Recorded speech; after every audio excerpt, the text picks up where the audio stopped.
Alors, dans cette vidéo, on va parler des glucides, donc les macronutriments. On a vu les protéines. Maintenant, on va voir les glucides. On va parler de leur fonction, de leur classification, de leur digestion et métabolisme, de nos besoins quotidiens. Que se passe-t-il s'ils sont dénaturés et quelles sont les bonnes sources et choix qualitatifs. Donc, c'est parti, let's go! Alors, les glucides, ils viennent du grec glycos. Glycos, ça veut dire doux. Ils sont aussi appelés sucres. Ce sont les sucres ou hydrates de carbone. Ils peuvent avoir un goût sucré ou non. En fait, c'est plus ils sont digérés, plus ils sont sur la plus petite forme de ose qu'on appelle, on prendrait ensuite, plus on aura leur goût sucré. Donc en fait, ce sont les céréales, les légumineuses, les tubercules, les fruits, même les légumes. Il y a du sucre partout. Et ils doivent être bien mastiqués et prédigérés par l'amylase salivaire pour que le goût sucré se manifeste. Donc vous pouvez prendre je sais pas, faire un test, par exemple avec les céréales. Plus vous le gardez en bouche, plus vous allez bien le mastiquer, bah, plus vous allez sentir le goût sucré. Parce que justement, hop, la digestion se fait et du coup, ça se décompose, enfin, ça se décompose, oui, en quelque sorte, et vous avez accès à des oses, et du coup, le goût sucré se manifeste. Donc, tous les sucres sont d'origine végétale, sauf le lactose, bien sûr, c'est un sucre, et le glycogène. Alors, les glucides, de quoi ils se composent? Ils sont composés de carbone, 53%, d'hydrogène, 7% d'hydrogène, 23% d'oxygène, et ce sont des chaînes plus ou moins longues constituées à partir d'oses. On appelle ça des oses. Donc en fait, des oses qui sont constituées donc de carbone, d'hydrogène et d'oxygène. Et ce qu'il faut savoir, c'est environ 1,5% de notre poids corporel. Voilà, continue. Donc quelle est leur fonction? Ils fournissent de l'énergie. Ils sont utilisés par le corps sous forme de glucose au niveau du cerveau et de toutes nos cellules. Et ils sont transformés en glycogène stocké dans le foie et dans les muscles. En fait, le glycogène, c'est la réserve d'énergie immédiatement disponible pour le corps. Voilà. Le corps est intelligent, il va stocker sous forme de glycogène au cas où il a besoin d'énergie. Donc il y a un rôle mécanique aussi dans la digestion sous forme de fibres non assimilables, par exemple les celluloses, qui vont permettre d'augmenter le volume des selles et stimuler le transit de fibres en fait, et de faire avancer le bol fécal. Classification. Alors, il y a les oses complexes ou les polysaccharides. Donc en fait, forcément, plus c'est complexe, plus c'est une grande chaîne, moins on aura le goût sucré. Donc ici, on retrouvera les amidons, donc tout ce qui est tubercules, les patates, hein. Par exemple, c'est une tubercule, les céréales, les légumineuses, donc les légumineuses, les lentilles, les pois chiches, tout ça, les fèves, céréales, bon, vous savez ce que c'est les céréales, les châtaignes aussi. Et en fait, bon, ils peuvent être composés d'amylopectine ou d'amylose. On verra plus tard. L'amylopectine a un IG, indice glycémique plus élevé que l'amylose, qui a un indice glycémique bas. Donc nous, on privilégiera les indices glycémiques bas, on en reparlera. L'inuline, qui est une fibre de la famille des fructanes, que l'on retrouve dans la chicorée, le topinambour, l'artichaut, l'oignon, l'ail, l'asperge, le poireau. Voilà, il y a de l'inuline dedans. Et en fait, cela, il y aura un effet prébiotique, surtout. Donc, on en mange, ça veut dire prébiotique, ça veut dire qu'il nourrit la flore intestinale. Euh, Quand il y a une dysbiose, en tout cas, ce n'est pas notre première intention. D'abord, on nettoie s'il y a besoin, et ensuite, on mettra des probiotiques et des prébiotiques. On en reparlera. Et il ne faut pas en mettre trop non plus, hein. C'est une histoire de dosage. Alors, les osides ou les disaccharides, donc là, c'est quand il y a deux oses. ceux-là, ils ont déjà un goût sucré. Donc, par exemple, le saccharose, c'est un glucose et un fructose. Et dedans, il y a le sucre de canne, de betterave, voilà. Le maltose, il y a deux glucoses. Le lactose, c'est un glucose avec un galactose. Voilà. Tout ça, ce sont des osides. Et après, il y a les oses simples ou les monosaccharides. Donc là, il y a un seul ose. Donc là, le goût, il est très, très sucré.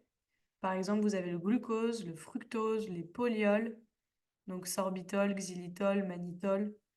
Ceux-là, le corps, il les assimile vraiment pas. Donc ça fermente énormément. Vous allez avoir des gaz hein, dans le côlon droit.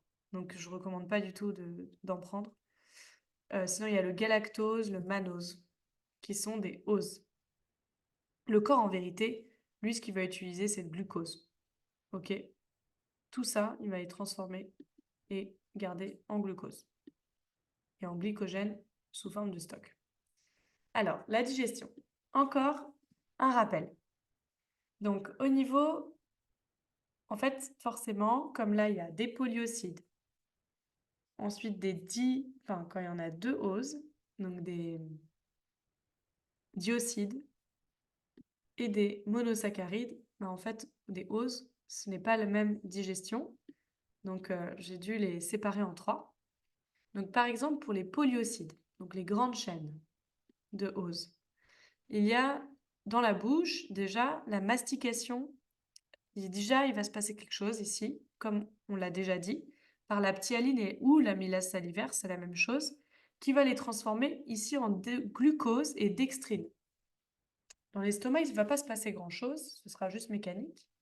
Et dans le duodénum, ce sera chimique encore, il va se repasser avec les enzymes maltase pancréatique qui va s'attaquer encore à eux et va réduire en glucose et dextrine encore une fois. Et déjà au niveau du duodénum, il y a 80% du glucose qui est absorbé. Voilà. Dans l'intestin grêle, ça continue. Donc c'est chimique sur lactose avec le lactase, le galactose avec le galactase, le maltose avec le maltase, saccharose avec saccharase, fructose, fructase. Et en fait, le tout va être réduit en glucose. Voilà. Alors, cette fois, les diocides. Et bien dans la bouche, il ne se passe rien pour les diocides. C'est déjà trop petite forme. Dans l'estomac, ça va être que mécanique. Par contre, dans le duodénum, ben en fait, voilà, chimique par les enzymes oxydase entérique et le maltase pancréatique qui va réduire en glucose, maltose et saccharose. Donc là, encore une fois, je répète, 80% du glucose s'absorbe dans le duodénum. Et ensuite, dans l'intestin grêle, chimique avec, pour le lactose, l'enzyme lactase, pour le galactose, l'enzyme galactase, pour le maltose, l'enzyme maltase, pour le saccharose, l'enzyme saccharase, pour le fructose, la fructase. Encore une fois, tout sera réduit en glucose. C'est ce que le corps va se servir. Pour le glucose, du coup, comment ça se passe? 80% du glucose va être capté au niveau du duodénum. Donc en fait, ça permet de reconstituer vite l'énergie, une énergie disponible. Et il y a 20% du coup qui va arriver au niveau de l'intestin. Et en fait, le glucose et ou les amidons peuvent arriver dans le côlon. Et du coup, ça va produire des fermentations acides, des gaz. Vous voyez? Donc c'est que la digestion a été mal faite. Le glucose est transporté par la circulation portale jusqu'au foie. Forcément, le foie, il va faire quoi? Soit ça va être redistribué à toutes les cellules pour, dans le cycle de Krebs, nous fournir de l'énergie, ou stockage sous forme de glycogène, on en a déjà parlé, au niveau du foie. Et il y en a aussi au niveau du muscle.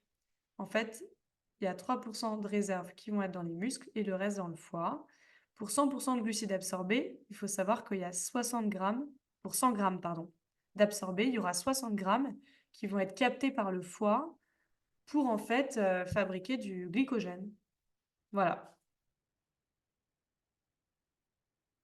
Donc, on continue. Quels sont nos besoins quotidiens? Bah là, en fait, 4 à 6 grammes de glucides fois kilo de poids corporel. Il faut ça à peu près. Donc, vous prenez à peu près 5 grammes de glucides fois votre poids. Il vous faut ça.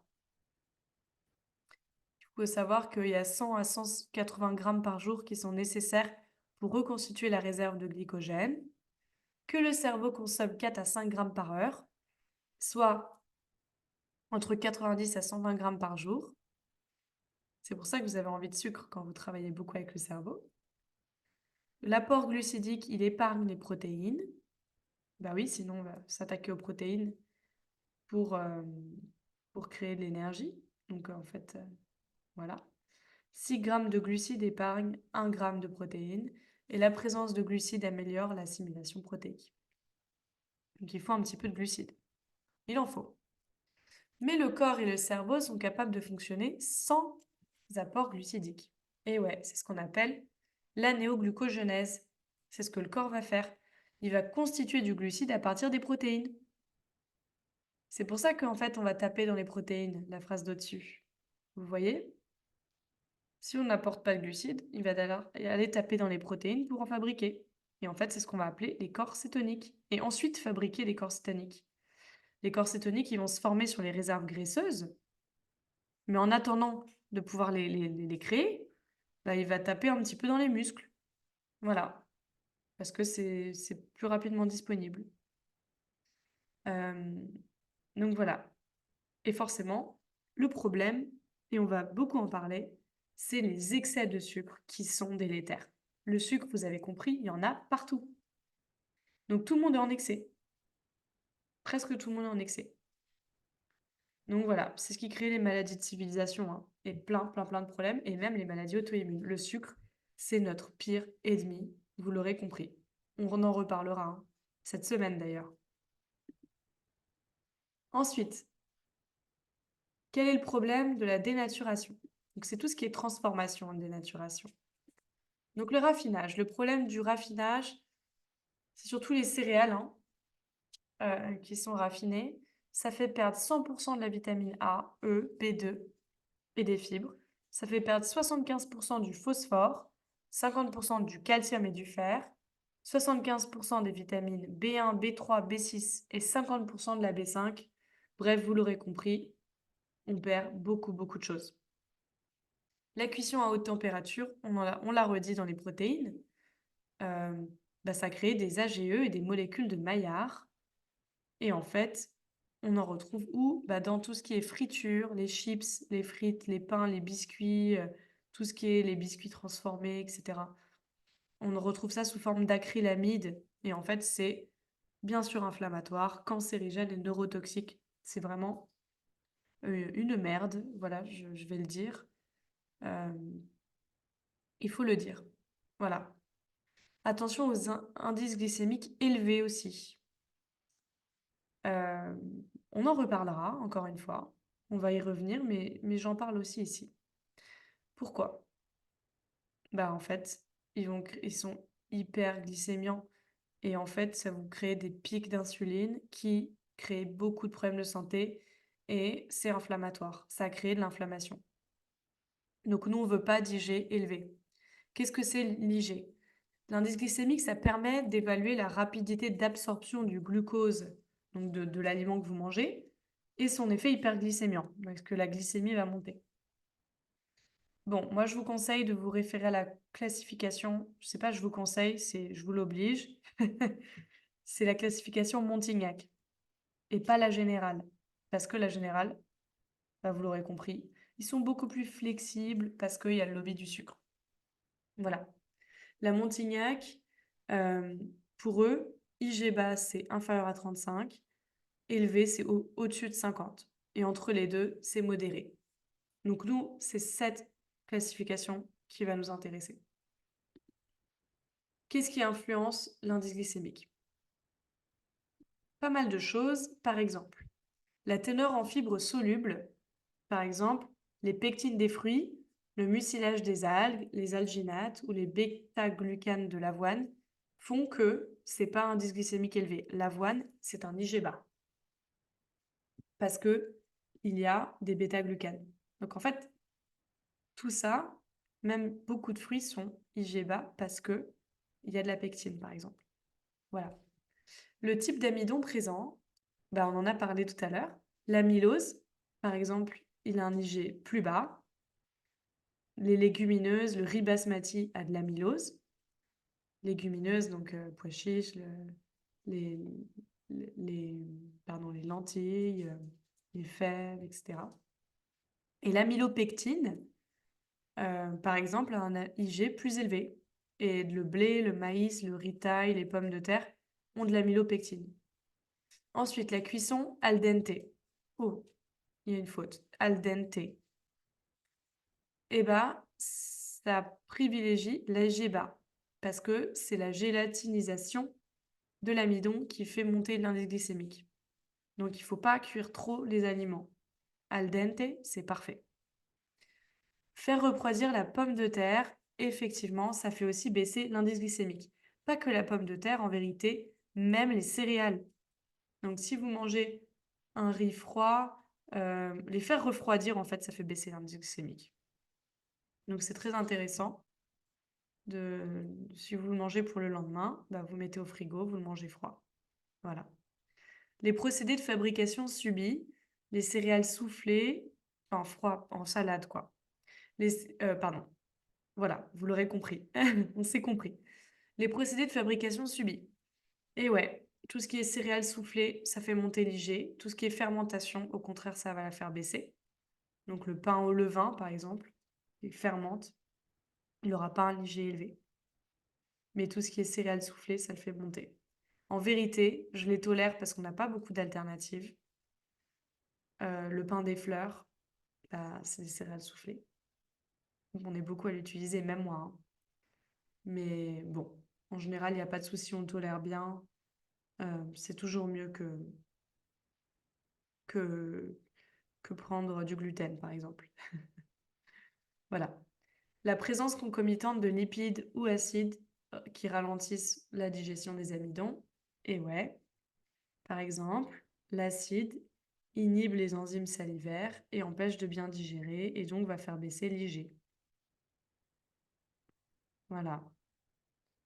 Donc, il y a des petites stratégies comme ça pour faire baisser l'IG. Mais bon, après, j'aime pas trop penser à ça parce que si ça inhibe les enzymes salivaires, ça veut dire qu'on va moins bien digérer, donc c'est aussi inflammatoire.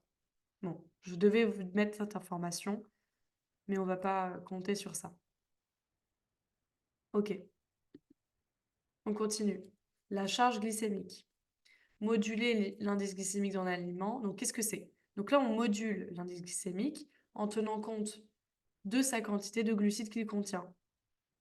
Par exemple, on peut avoir une charge glycémique basse, on va dire que c'est entre 10 et qu'elle va être élevée au-dessus de 20. Bon, vous embêtez pas avec ça. C'est juste que là, on va tenir en compte combien de glucides il a, l'aliment.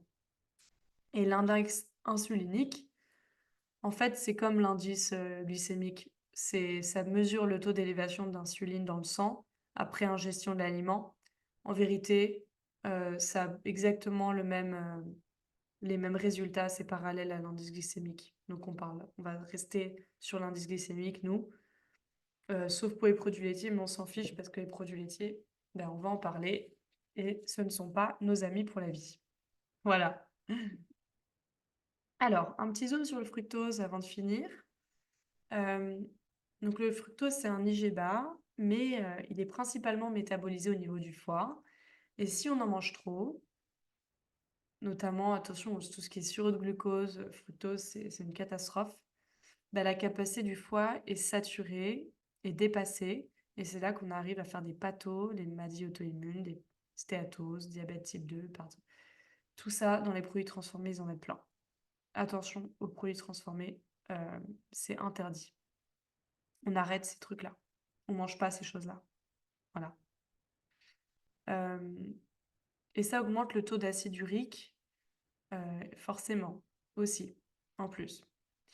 Mais ce que je veux que vous sachiez, c'est que c'est 1 ou 2 fruits max par jour. Voilà. Ah, j'avais oublié que j'avais mis ça. Alors, le cercle infernal du sucre, qu'est-ce que c'est?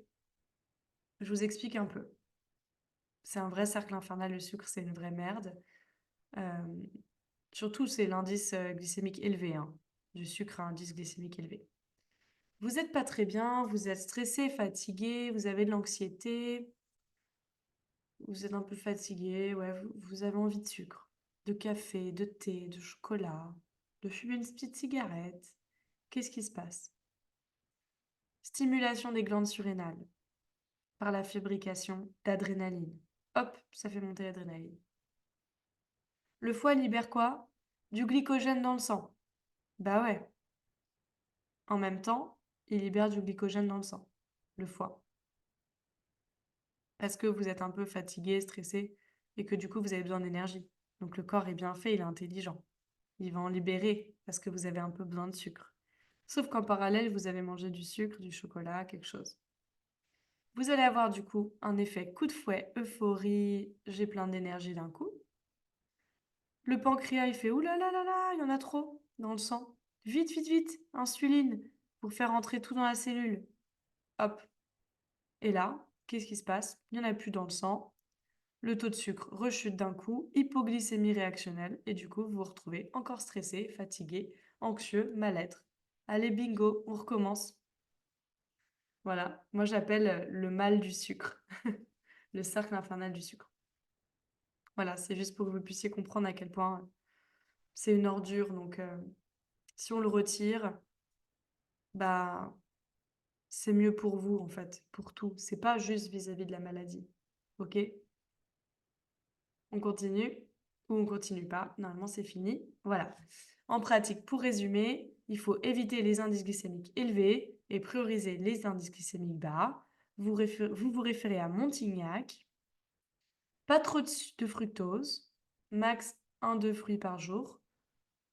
Si vous voulez, vous me faites la demande sur le groupe. Je vous mettrai une classification des IG élevés et des IG bas pour avoir une idée. Donc max 1-2 fruits par jour. Un sucre sain reste un sucre. Donc attention. Et attention à tout ce qui est édulcorant. Moi, je suis pas très fan, même les naturels, xylitol, stevia. Bon, voilà, je suis pas si fan de tout ça. Euh, voilà, ça c'est le naturel, mais bon, voilà, je vais pas en parler plus que ça. Je suis pas si fan. Euh, En tout cas, c'est mieux que de prendre des chimiques, mais, mais j'aime pas trop ça quand même. En tout cas, je vous remercie encore pour cette vidéo. Je sais que ça doit pas être si simple pour vous, que peut-être il y en a qui prennent des claques déjà, qui se disent: «Oh non, vous inquiétez pas, tout va bien se passer et puis on peut très bien manger, se faire plaisir, sans sucre». Donc pas de souci et puis je vous dis à la prochaine vidéo.